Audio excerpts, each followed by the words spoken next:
Oliver Twist, by Charles Dickens. Chapter 20. Wherein Oliver is delivered over to Mr. William Sikes. When Oliver awoke in the morning, he was a good deal surprised to find that a new pair of shoes, with strong thick soles, had been placed at his bedside, and that his old shoes had been removed.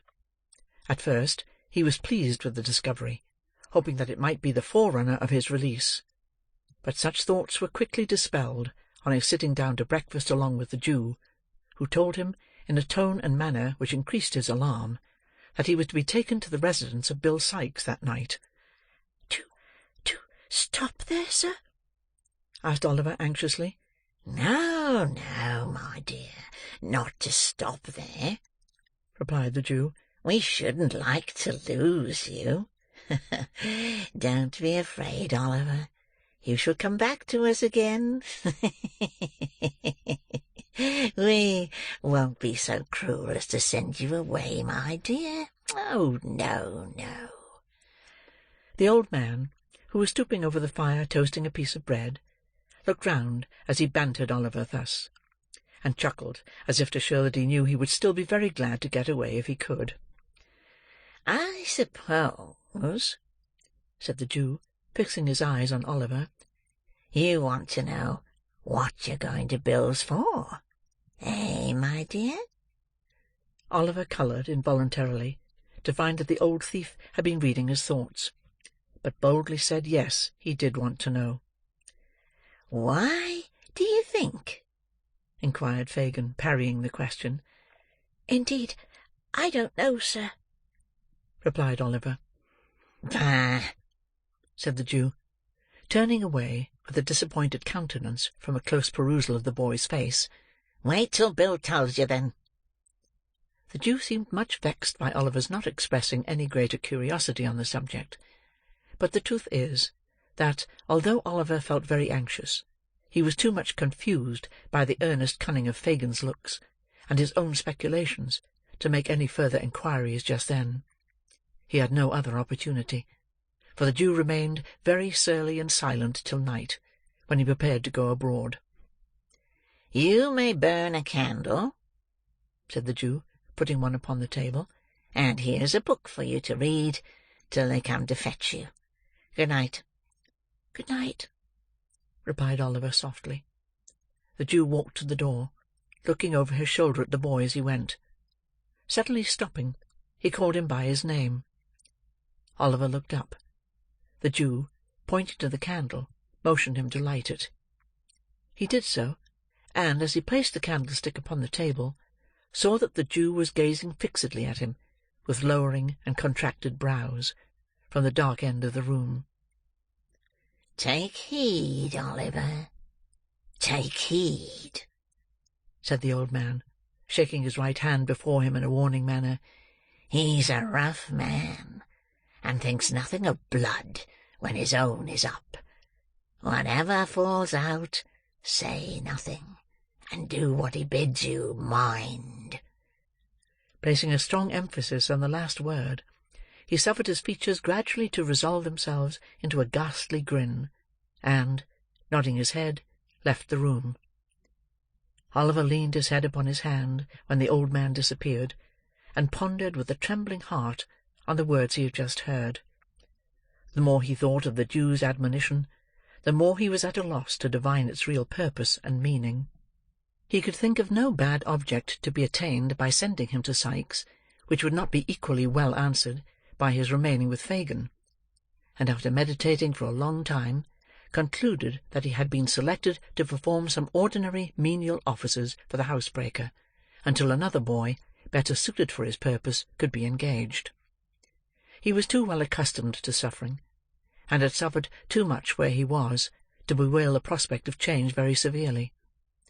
He remained lost in thought for some minutes, and then, with a heavy sigh, snuffed the candle, and, taking up the book which the Jew had left with him, began to read.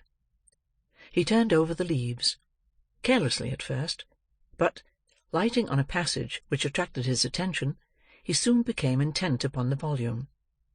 It was a history of the lives and trials of great criminals, and the pages were soiled and thumbed with use. Here he read of dreadful crimes that made the blood run cold; of secret murders that had been committed by the lonely wayside; of bodies hidden from the eye of man in deep pits and wells, which would not keep them down, deep as they were, but had yielded them up at last after many years, and so maddened the murderers with the sight, that in their horror they had confessed their guilt, and yelled for the gibbet to end their agony. Here, too, he read of men who, lying in their beds at dead of night, had been tempted, so they said, and led on, by their own bad thoughts, to such dreadful bloodshed as it made the flesh creep and the limbs quail to think of.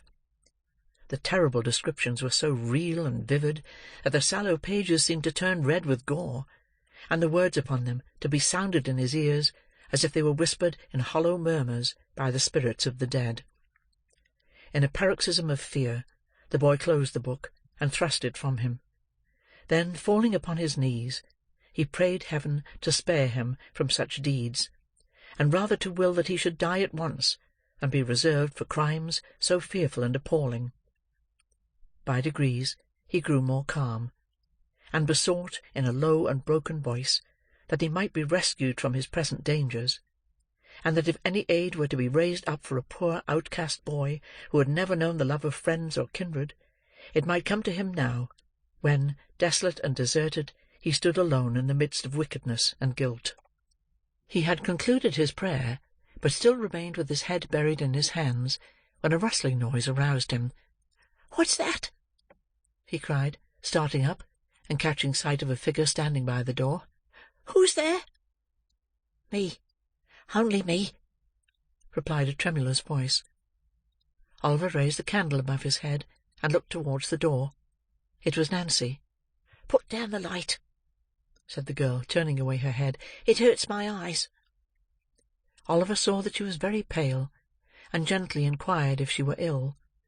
The girl threw herself into a chair with her back towards him, and wrung her hands, but made no reply. "God forgive me!" she cried after a while. "I never thought of this." "Has anything happened?" asked Oliver. "Can I help you? I will if I can. I will indeed." She rocked herself to and fro, caught her throat, and, uttering a gurgling sound, gasped for breath. "Nancy!" cried Oliver. "What is it?" The girl beat her hands upon her knees, and her feet upon the ground, and, suddenly stopping, drew her shawl close around her, and shivered with cold. Oliver stirred the fire. Drawing her chair close to it, she sat there, for a little time, without speaking, but at length she raised her head, and looked round. "I don't know what comes over me sometimes," said she, affecting to busy herself in arranging her dress. "It's this damp, dirty room, I think. Now, Nolly, dear, are you ready?" "Am I to go with you?" asked Oliver. "Yes, I've come from Bill," replied the girl. "You're to go with me." "What for?" asked Oliver, recoiling. "What for?" echoed the girl, raising her eyes and averting them again, the moment they encountered the boy's face. "Oh, for no harm." "I don't believe it," said Oliver, who had watched her closely. "Have it your own way," rejoined the girl, affecting to laugh. "For no good, then." Oliver could see that he had some power over the girl's better feelings, and, for an instant, thought of appealing to her compassion for his helpless state. But then, the thought darted across his mind that it was barely 11 o'clock, and that many people were still in the streets, of whom surely some might be found to give credence to his tale. As the reflection occurred to him, he stepped forward, and said, somewhat hastily, that he was ready. Neither his brief consideration, nor its purport, were lost on his companion. She eyed him narrowly while he spoke, and cast upon him a look of intelligence which sufficiently showed that she guessed what had been passing in his thoughts. "Hush!" said the girl, stooping over him, and pointing to the door as she looked cautiously around. "You can't help yourself. I've tried hard for you, but all to no purpose. You are hedged round and round. If ever you are to get loose from here, this is not the time." Struck by the energy of her manner, Oliver looked up in her face with great surprise. She seemed to speak the truth. Her countenance was white and agitated, and she trembled with very earnestness. "I have saved you from being ill-used once, and I will again, and I do now," continued the girl aloud. "For those who would have fetched you, if I had not, would have been far more rough than me. I have promised for your being quiet and silent. If you are not, you will only do harm to yourself, and me too, and perhaps be my death. See here! I have borne all this for you already, as true as God sees me show it." She pointed hastily to some livid bruises on her neck and arms, and continued, with great rapidity, "Remember this, and don't let me suffer more for you just now. If I could help you, I would, but I have not the power. They don't mean to harm you. Whatever they make you do is no fault of yours. Hush! Every word from you is a blow for me. Give me your hand. Make haste. Your hand." She caught the hand which Oliver instinctively placed in hers, and blowing out the light, drew him after her up the stairs. The door was opened quickly, by some one shrouded in the darkness, and was as quickly closed when they had passed out. A hackney cabriolet was in waiting. With the same vehemence which she had exhibited in addressing Oliver, the girl pulled him in with her, and drew the curtains close. The driver wanted no directions, but lashed his horse into full speed, without the delay of an instant. The girl still held Oliver fast by the hand, and continued to pour into his ear the warnings and assurances she had already imparted. All was so quick and hurried, that he had scarcely time to recollect where he was, or how he came there, when the carriage stopped at the house to which the Jew's steps had been directed on the previous evening. For one brief moment, Oliver cast a hurried glance along the empty street, and a cry for help hung upon his lips. But the girl's voice was in his ear, beseeching him in such tones of agony to remember her, that he had not the heart to utter it. While he hesitated, the opportunity was gone. He was already in the house, and the door was shut. "This way," said the girl, releasing her hold for the first time. "Bill!" "Hello!" replied Sikes, appearing at the head of the stairs with a candle. "Oh, that's the time of day. Come on." This was a very strong expression of approbation, an uncommonly hearty welcome, from a person of Mr. Sikes's temperament. Nancy, appearing much gratified thereby, saluted him cordially. "Bull's-eye's gone home with Tom," observed Sikes as he lighted them up. "He'd have been in the way." "That's right," rejoined Nancy. "So you got the kid?" said Sikes, when they had all reached the room, closing the door as he spoke. "Yes, here he is," replied Nancy. "Did he come quiet?" inquired Sikes. "Like a lamb," rejoined Nancy. "I'm glad to hear it," said Sikes, looking grimly at Oliver. "For the sake of his young carcass, as would otherwise have suffered for it. Come here, young 'un, and let me read you a lecture, which is as well got over at once." Thus addressing his new pupil, Mr. Sikes pulled off Oliver's cap and threw it into a corner, and then, taking him by the shoulder, sat himself down by the table, and stood the boy in front of him. "Now, first, do you know what this is?" inquired Sikes, taking up a pocket pistol which lay on the table. Oliver replied in the affirmative. "Well, then, look here," continued Sikes. "This is powder. That here's a bullet. And this is a little bit of an old hat for wadding." Oliver murmured his comprehension of the different bodies referred to, and Mr. Sikes proceeded to load the pistol with great nicety and deliberation. "Now it's loaded," said Mr. Sikes, when he had finished. "Yes, I see it is, sir," replied Oliver. "Well," said the robber, grasping Oliver's wrist, and putting the barrel so close to his temple that they touched, at which moment the boy could not repress a start. "if you speak a word when you're out of doors with me, except when I speak to you, that loading will be in your head without notice. So, if you do make up your mind to speak without leave, say your prayers first." Having bestowed a scowl upon the object of this warning, to increase its effect, Mr. Sikes continued, "As near as I know, there isn't anybody as would be asking very particular arter you, if you was disposed of.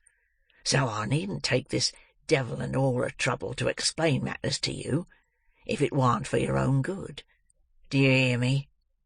"The short and long of what you mean," said Nancy, speaking very emphatically and slightly frowning at Oliver, as if to bespeak his serious attention to her words, "is that if you're crossed by him in this job you have on hand, you'll prevent his ever telling tales afterwards by shooting him through the head, and will take your chance of swinging for it, as you do for a great many other things in the way of business every month of your life."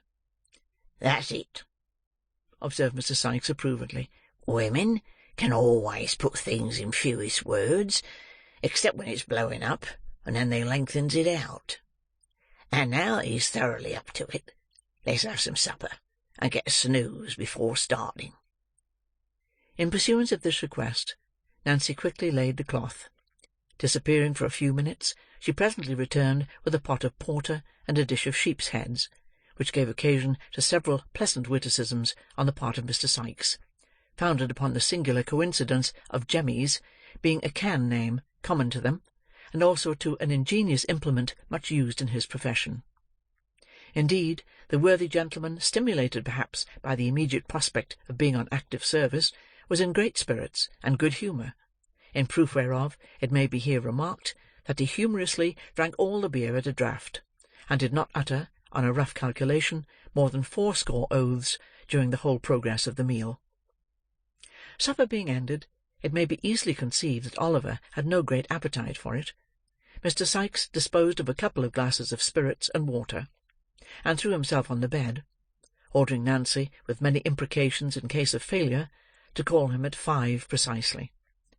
Oliver stretched himself in his clothes, by command of the same authority, on a mattress upon the floor, and the girl, mending the fire, sat before it in readiness to rouse them at the appointed time. For a long time Oliver lay awake, thinking it not impossible that Nancy might seek that opportunity of whispering some further advice, but the girl sat brooding over the fire, without moving, save now and then to trim the light. Weary with watching and anxiety, he at length fell asleep. When he awoke, the table was covered with tea things, and Sikes was thrusting various articles into the pockets of his greatcoat, which hung over the back of a chair. Nancy was busily engaged in preparing breakfast. It was not yet daylight, for the candle was still burning, and it was quite dark outside. A sharp rain, too, was beating against the window-panes, and the sky looked black and cloudy. "Now then," growled Sikes, as Oliver started up. "5:30. Look sharp, or you'll get no breakfast, for it's late as it is." Oliver was not long in making his toilet. Having taken some breakfast, he replied to a surly inquiry from Sikes by saying that he was quite ready. Nancy, scarcely looking at the boy, threw him a handkerchief to tie round his throat. Sikes gave him a large rough cape to button over his shoulders. Thus attired, he gave his hand to the robber, who, merely pausing to show him with a menacing gesture that he had that same pistol in a side pocket of his greatcoat, clasped it firmly in his, and, exchanging a farewell with Nancy, led him away. Oliver turned, for an instant, when they reached the door, in the hope of meeting a look from the girl, but she had resumed her old seat in front of the fire, and sat perfectly motionless before it. Chapter 20.